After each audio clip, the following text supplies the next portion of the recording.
If you haven't yet met me, I'm Lisa Coleman. I am a mother of 4 children that I unschooled, and I'm also an early childhood educator running a family daycare business. And I am very passionate about sharing my journey and what I have learned, experienced, observed as both a mother and a childcare worker, to be able to decode some of the messages that children are trying to get through to us adults. I have been around children long enough to be able to know that many of their behaviors are their way of trying to convey a particular message.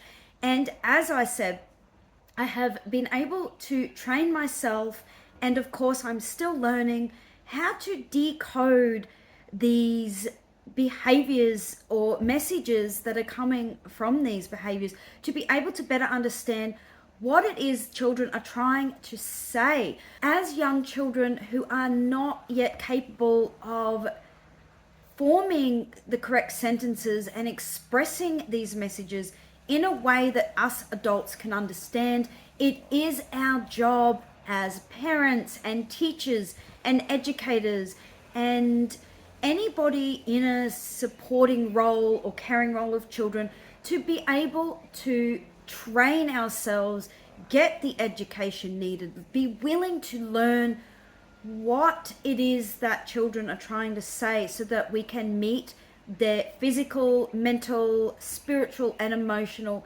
needs. What I want to share today is that one of the patterns that I have been hearing parents talk about that they see in their children is this tendency for them to put on sickness in order to get out of going to school. So this is a very normal pattern in children. I went through it myself when my 2 eldest children attended school for some time, and I too did not understand what they were saying or doing. I accused them of trying to get out of going to school, lying, all of that. And sometimes I would keep them home only to find them jumping around moments later and happy, like there was no trace of sickness or illness at all. And other times I forced them to go to school as they moaned and groaned and held their stomachs or their head and said they felt sick and they didn't want to go. So if you are a parent that struggles with this and you notice this occurring repeatedly every week, I understand because I've been through it. However, I did come to understand why my children were doing this once I discovered homeschooling and then unschooling, and I removed my children from school. These behaviors went away immediately. Essentially, what children are doing when they are saying that they are sick and they are not, they are trying to convey a message, and that message is, I don't want to go to school. The reason that children do this is because, and again, I'm not here to blame anyone. I'm here to say that I went through this myself, and I was not the perfect parent. I didn't always listen to my children. I didn't always care about what they were saying. But the main thing is that I did learn to become that parent. I wanted to become that parent. So I am here to share what I have learned through that journey. So essentially what children are trying to say is that they don't want to go. They don't want to be in these places. And why is this? So a lot of us parents think that it's normal for children to grow up and they go to daycare, they go to kindy, they go to prep, they go to school, but it's actually not. And I know there's going to be a lot of people disagreeing with me, and that's okay. But from my experience and my learning in early childhood development and having done my own therapy and inner child work, I came to realize it is not actually normal for young children to be out of the home 5 days a week. They are too young. Their brains are not yet developed to cope with the stress of being out constantly and having tasks to do and being away from their parents. So this is, they are more likely to cope with these things later as they approach around 5 years old and beyond. And even then, I don't believe that any child should be made to have a workload similar to an adult. Essentially, sending a child to school 5 days a week is no different to an adult having a full-time job. We don't always like to leave the house and go to work. It can be very stressful. It can be very overwhelming. We prefer to be at home, doing our own things, sleeping in, eating whenever we want. We don't want somebody telling us what to do all the time. Now, it's okay if we are in a job that we love and that we want to do, but young children, they don't know what they want to do at age 3, 4, 5. They live in the present moment, so their passions are changing moment to moment. They might enjoy video games and they might do that for a little while, and then they will switch to playing Lego or something, and then they may want to go run around outside or jump on a trampoline. So they aren't quite developed like us adults to where they can hold down a steady full-time schedule.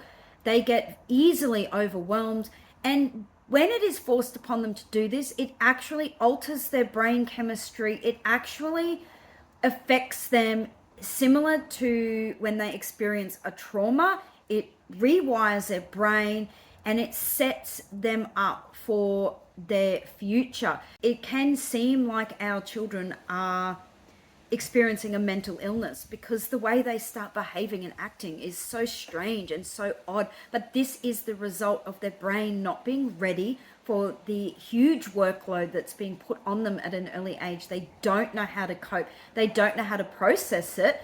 So as a result, they are just operating from the way that their brain is changing and wiring itself, and they're not even aware that they're doing this. So when they're saying, I'm sick, I don't want to go, they're not aware of what they're doing. This is happening subconsciously. Their natural expression of their needs has not been met. It has not been heard. It has not been taken seriously. So their next option is to try anything they can. They will make things up. They will tell stories. They will tell lies because they're trying to get the message across in other ways. And if we don't take their message seriously, then we have to accept that we're going to be met with these behaviors. They're going to tell lies. They're going to tell stories.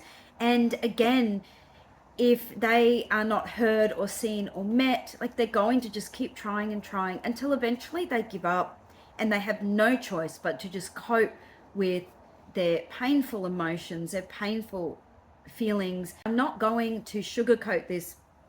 Children who are forced to go and do things they don't want to do and be in environments that they are not happy in, they will, like, this is harmful for them. This hurts them, and they may not cry and be sad and tell you this. What children tend to do is they act out and they get angry and they get cranky and they get an attitude and they backchat and they lie and they fib and they resist. They push back, they rebel. This is their way of saying that they are hurting because their needs are not being met. They are not being heard and seen for what they are trying to express and say. They're not being mirrored. The adults around them are not saying, I hear you, I understand you, let's work this out together. Let's find a way that we can compromise and come to a middle ground so that we are both happy and we are both doing the things we want and need. I hear so many parents saying, I can't unschool, I can't do that, like, I have to work, and that's okay. But if you get creative and you open up to solutions, one will come, and we don't know what that's going to look like. In the moment, it could look like homeschooling your child. It could look like changing jobs. to be able to be at home with your child. It could involve changing your life circumstances so that you pay less on bills, or you fix up your debts so that you have more money.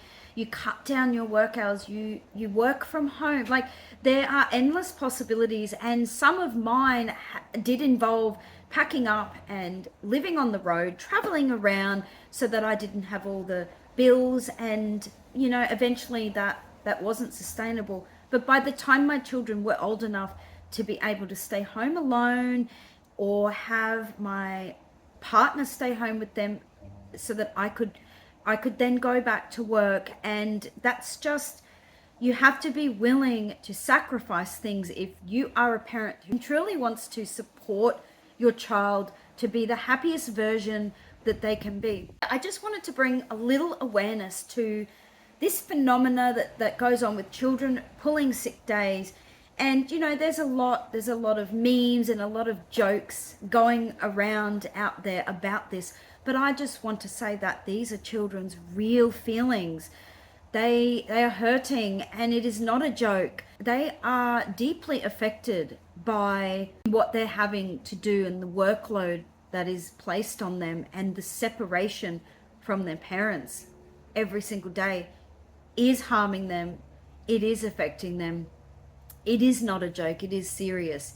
And yeah, I just hope that parents out there know that there's always a way, that nobody's ever stuck. There's always a way to help support our children. I hope you have found this video helpful, and I'm wishing you much joy and love and intimacy in your relationships with your children.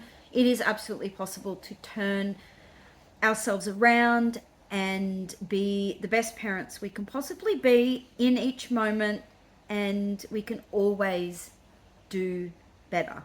So much love. Bye.